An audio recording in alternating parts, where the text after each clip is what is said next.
اصل مسئلہ پیٹ میں درد کچھ اور ہے. جو اعتراض کر نہیں ان پر نہیں ہے، یہ تو دوسروں کے اعتراضات ہم کو پیش کر رہے ہیں. یہ بیچارے مطلب ظاہر ہے کہ دوسروں کے اعتراضات پیش کر رہے ہیں. ان کا خود اگر آپ اپنے مطلب یہ اعتراضات ہوتے تو یہاں بیٹھے نہ ہوتے نا. تو اس لیے ان کو سمجھانے مت بیٹھنا. میرے سے بھلے آپ کو اچھا سمجھانا آتا.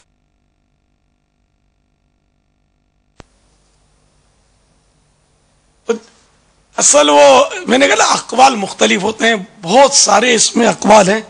یہاں تک کہ اب 8 کی بات کرتے ہیں. رمضان شریف کی 10 تاریخ کا بھی ایک قول ہے کہ 10 تاریخ کو رمضان شریف کی جشن یوم ولادت ہے.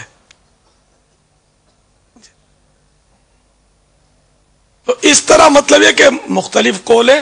اور یہ جس کا آپ نے حوالہ دیا نا، یہ فتاوی رضویہ شریف میرے پاس ہے. فتاوی رضویہ شریف جلد 26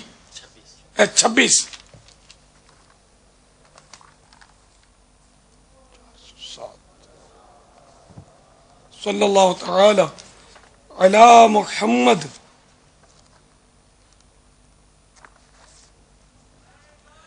تو فتاوی رضویہ جلد 26 صفحہ 411 پر میرے آقا اعلی حضرت امام اہل سنت مولانا شاہ امام احمد رضا خان علیہ رحمت الرحمان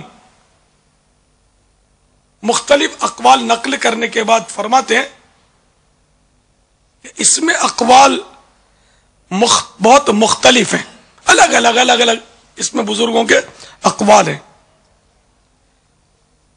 یعنی ربیع الاول کی تاریخوں میں اختلاف ہے کہ کب آپ کی ولادت ہوئی. تو کون کون سی تاریخوں کے ولادت کے قول ہیں بزرگوں کے؟ 2 ربیع الاول، 8 ربیع الاول، 10، 12، 17، 18، 22، 7 قول ہیں. چلو کسی دن بھی منا لو، آپ کو چھوٹ ہے. تو اس میں 12 کا قول بھی تو ہے نا، 12 بھی تو میں نے بیان کیا 12 بھی ہے. پھر مزید اعلی حضرت فرماتے ہیں مگر اشہر و اکثر و ما خوض و معتبر 12ویں ہے. ابھی آپ پچھلے الفاظ بھول گئے، آپ بھول جائیں. 12ویں اشہر یعنی مشہور ترین ہے نا. اچھا اکثر یعنی اکثر علماء کا بزرگوں کا ارشاد یہ کہ 12ویں تاریخ تھی. اور قابل اعتبار یعنی زیادہ جس پر اعتبار کیا جائے، اعتماد کیا جائے، وہ بھی ہے 12ویں تاریخ. پھر اس دور کا لکھا ہے، اس دور میں ہوتا تھا، اللہ کرے وہ دور پھر پلٹ کر آ جائے. کیا ہوتا تھا؟ مکہ معظمہ میں جہاں بی بی آمینہ کا گھر ہے نا، آج بھی موجود ہے. فرق یہ ہے کہ عاشقان رسول کے دور میں یہ تھا کہ ہارون الرشید کی امی جان نے اس جگہ مسجد بنا دی تھی. اب اس کی جگہ وہ لائبریری بنا دی گئی ہے. یہ فرق ہو گیا، جگہ وہی ہے، اب بھی وہ جگہ موجود ہے. مکہ معظمہ میں ہمیشہ اسی تاریخ مکان مولد اقدس یعنی ولادت گاہ کی زیارت کرتے ہیں عاشقان رسول. اور خاص اس مکان جنت نشان میں اسی تاریخ مجلس میلاد مقدس ہوتی ہے. 12 ربیع الاول کو اس دور میں بھی وہاں میلاد ہوتی تھی، میلاد ہوتا تھا اور آج بھی ہوتا ہے. وہ سمجھو کہ وہ جو حضرات خدمت کرتے تھے ان دنوں، جس کو ہم لوگ گورنمنٹ بولتے ہیں، مدینے اور مکے کا گورنمنٹ اور حاکم کون ہوگا؟ خادم ہی تھے. تو اس دور میں جن کی خدمت ہوتی تھی وہ اہتمام کرتے تھے. اب عوام کرتے ہیں. عاشقان رسول دنیا بھر کے آئے ہوئے عاشقان رسول کا 12ویں شریف کو جم گھٹ ہوتا ہے وہاں. اور وہاں سے مجھے یاد پڑتا ہے کہ یہاں براہ راست بھی کبھی دکھایا گیا ہے، شاید عاشقان رسول جمع تھے اور لے کر یہاں دکھایا تھا، ایسا کچھ یاد پڑتا ہے. دکھایا تھا نا پچھلے سال، شاید ایک دن پہلے ہو جاتی ہے 12ویں رات وہاں عموماً وہ دکھایا تھا. وہاں کثیر عاشقان رسول 2 سال سے دکھا رہے ہیں ملکوں کے، بابا 2 سال سے دکھا رہے ہیں، 2 سال سے دکھا رہے ہیں. پچھلے سال اس سے پچھلے سال بھی دکھایا تھا. اللہ کرے گا اس سال بھی کوئی ترکیب بن گئی تو کیا دکھائیں بات گے ہے مدینے کی. انشاءاللہ عز و جل. تو یہ اب بھی مطلب عاشقان رسول دیکھو عشق رسول کو سینے سے نہیں نکال سکتا، انداز بدل جاتے ہیں لیکن اس کی اصلیت باقی رہتی ہے. عاشقان رسول جمع ہوتے ہیں اور درود و سلام پڑھتے ہیں وہاں، زیارت کرتے ہیں اور بھیڑ ہوتی ہے وہاں عاشقان رسول کی. الحمدللہ.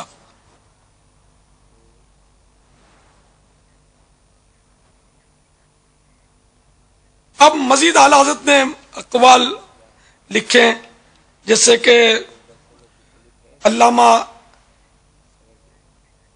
قسطلانی، علامہ قسطلانی اور فاضل زرقانی، یہ دونوں بہت بڑے علماء ہوئے ہیں. انہوں نے اپنی اپنی کتب میں لکھا ہے.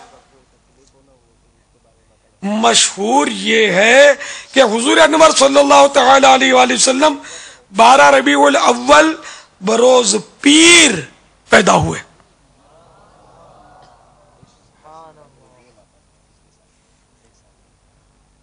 شرح مواہب میں امام ابن کثیر بھی اس کی تائید کرتے ہیں کہ جمہور کے نزدیک یہی مشہور ہے، یعنی اکثر علماء کے نزدیک یہی ہے 12 ربیع الاول.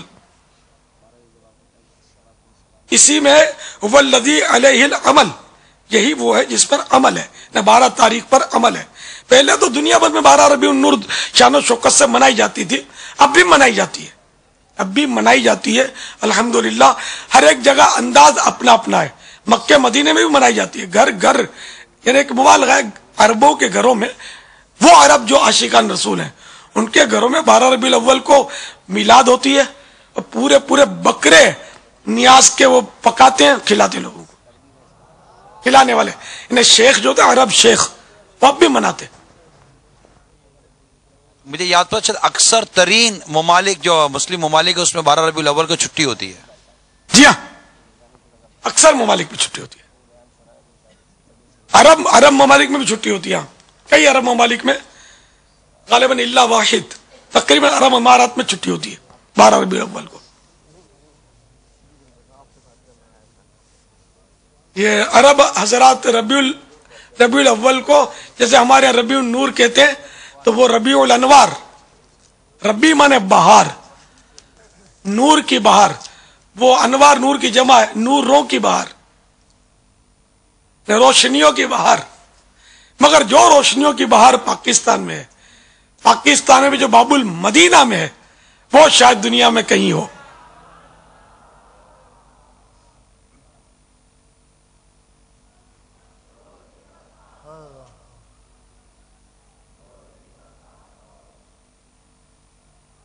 تو بہرحال یہ کہ میٹھے میٹھے سائیں بھائیو، اس سے بہت سارے اقوال ہیں کہ جس میں یہی ہے کہ 12 ربیع الاول شریف کو آپ کی ولادت ہوئی.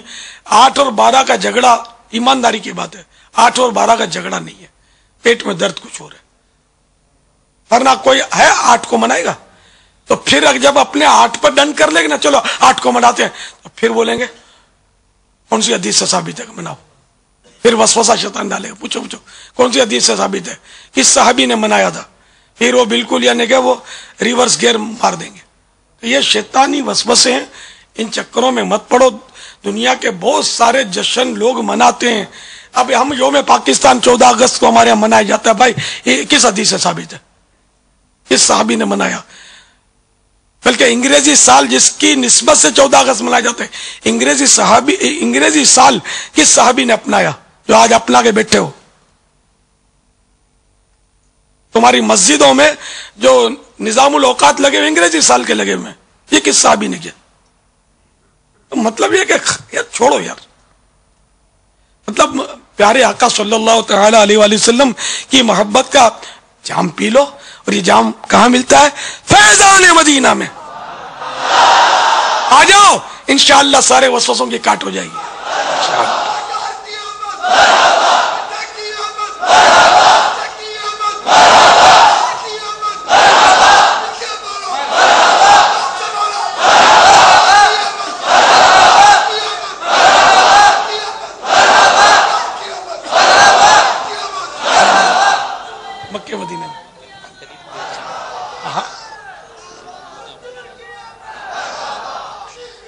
منانا جشن میلاد النبی ہرگز نہ چھوڑیں گے، منانا جشن میلاد النبی ہرگز نہ چھوڑیں گے، جلوس پاک میں جانا کبھی ہرگز نہ چھوڑیں گے، جلوس پاک میں جانا کبھی ہرگز نہ چھوڑیں گے۔